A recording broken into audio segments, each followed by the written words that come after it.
mengenai materi, hukum acara, dan praktik peradilan perdata.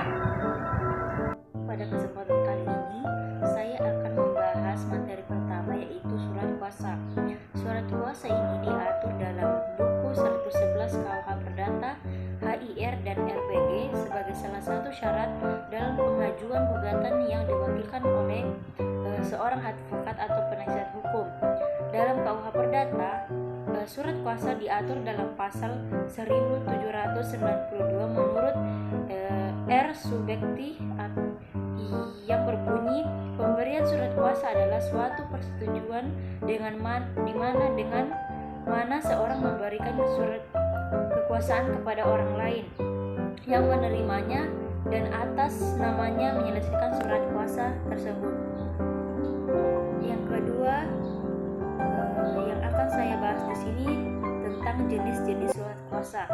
Jenis-jenis surat kuasa itu ada 5 bagian. Yang pertama itu ada surat umum,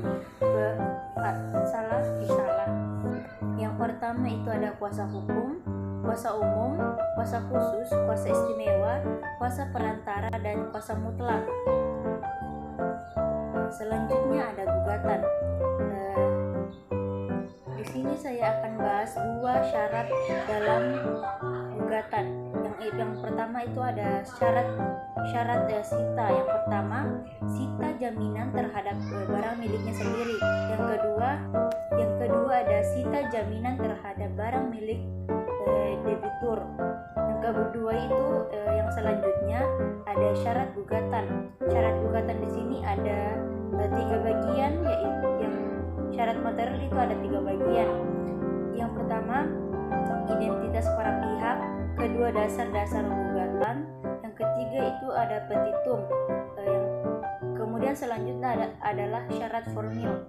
Yang pertama itu ada tempat dan tanggal pembuatan surat gugatan tersebut dibuat. Yang selanjutnya ada materi dan tanda tangan. Kemudian ada cara dan teknik pembuatan surat gugatan.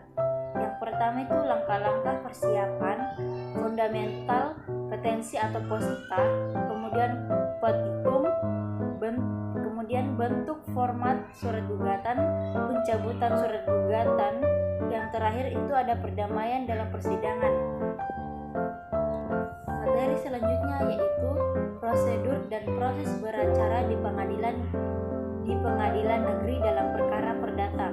Yang pertama itu ada tahap persiapan, di mana pihak yang berperkara dan bersengketa, kemudian pembuatan dan penyusunan surat gugatan, kemudian ada penandatanganan surat gugatan, kemudian biaya perkara, kemudian tahap pengajuan dan pendaftaran surat gugatan, yang terakhir itu adalah tahap persidangan. Kemudian materi selanjutnya adalah jawaban gugatan. Macam-macam jawaban gugatan itu ada 3 bagian, yaitu ada eksepsi, sengketa terhadap pokok perkara, yang terakhir ada gugatan rekonvensi. Kemudian materi selanjutnya ada sidang lanjutan dalam hal perdamaian tidak tercapai. Di sini ada beberapa bagian. Yang pertama itu ada persidangan tanpa kehadiran para pihak atau para penggugat atau tergugat. Kemudian ada pembuktian pihak tergugat, kemudian ada putusan first take, dan sidang dengan dihadiri oleh para pihak. Jenis-jenis eksepsi. Yang pertama itu ada eksepsi prosesual, kedua itu eksepsi prosesual di luar kompetensi relatif, kemudian ada yang terakhir eksepsi hukum material. Lanjut, replik dan duplik. Yang pertama itu ada replik. Replik berasal dari 2 kata, yaitu re dan pilet. Plik, yang dimana itu re itu kembali dan plate itu menjawab. Jadi replik berarti kembali menjawab. Replik adalah jawaban balasan atas jawaban tergugat dalam perkara perdata.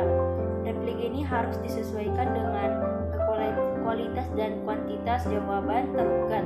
Oleh karena itu, replik adalah respons penggugat atas jawaban yang diajukan oleh tergugat. Replik penggugat ini dapat berisi pembenaran terhadap jawaban tergugat, atau boleh jadi penggugat menambah keterangan dengan tujuan untuk memperjelas dalil yang diajukan penggugat dalam gugatannya. Yang kedua itu ada duplik.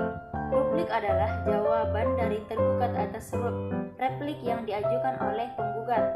Tergugat di sini dalam dupliknya mungkin membenarkan dalil yang diajukan oleh penggugat dalam repliknya dan tidak pula tertutup kemungkinan tergugat mengemukakan dalil baru yang dapat meneguhkan sanggahan atas replik yang diajukan oleh penggugat. Selanjutnya ada pembuktian dan alat bukti. Hukum pembuktian atau law of evidence dalam berperkara merupakan bagian yang sangat kompleks dan prosesnya itu litigasi. Dalam proses litigasi, persiapan umum pembuktiannya yaitu yang pertama mewujudkan kebenaran formil, kedua itu pengakuan dan fakta-fakta yang tidak perlu dibuktikan, kemudian yang terakhir adalah bukti lawan. Alat dan bukti saksi. Alat bukti dan saksi ini ada 7 bagian. Yang pertama itu saksi biasa. Di saksi biasa ini